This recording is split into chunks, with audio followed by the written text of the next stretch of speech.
নমস্কার সকলকে। তরমুজের খোসা দিয়ে আমি একটা দুর্দান্ত রেসিপি বানাবো। সাধারণত তরমুজ খাওয়ার পর আমরা এই খোসাটা ফেলে দিই, তো আজকে আমি এটা একটুখানি ওপরে সবুজ অংশটা ছুলে নিয়ে টুকরো করে কেটে নিয়ে একটা দুর্দান্ত রেসিপি বানাবো। এরপর এই ছোট ছোট টুকরোগুলো গ্যাসে একটা কড়াই বসিয়ে দিয়েছি, আর কড়াই দিয়েছি 2 কাপ মতো জল। এবার টুকরো করা অংশগুলো এর মধ্যে দিয়ে দিচ্ছি, একটু সামান্য সিদ্ধ করে নেব।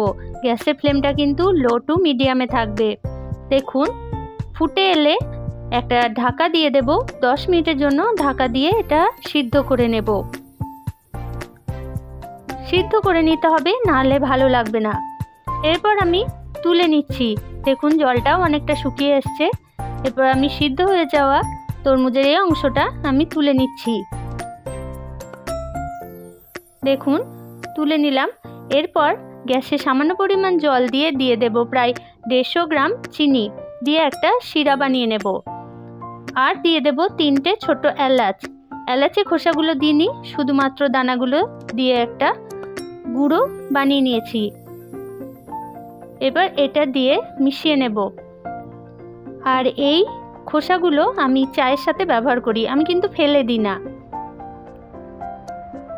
এরপর সিদ্ধ করে রাখা তরমুজের খোসাটা আমি এর মধ্যে দিয়ে দিচ্ছি। এই শিরাটা কিন্তু একটু ঘন করে তৈরি করে নিতে হবে। তরমুজের খোসাগুলো এর মধ্যে দিয়ে দিচ্ছি। তরমুজের খোসা দেওয়ার পরেও কিছুক্ষণ এটাকে নেড়ে নিতে হবে। দেখুন একবারে সবটা ঢেলে দেব না, তাহলে গায়ের মধ্যে কিন্তু ছিটকে আসতে পারে, তাই অল্প করে করে আমি দিয়ে দিলাম। এরপর ভালোভাবে মিশিয়ে নেব। ভালোভাবে রসটা পাক করে নিতে হবে।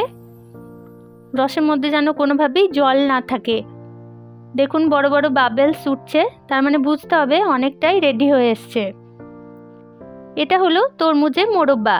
যদি এই রান্নাটি আমার ভালো লেগে থাকে আপনাদের, তো চ্যানেলটি সাবস্ক্রাইবের অনুরোধ রইল।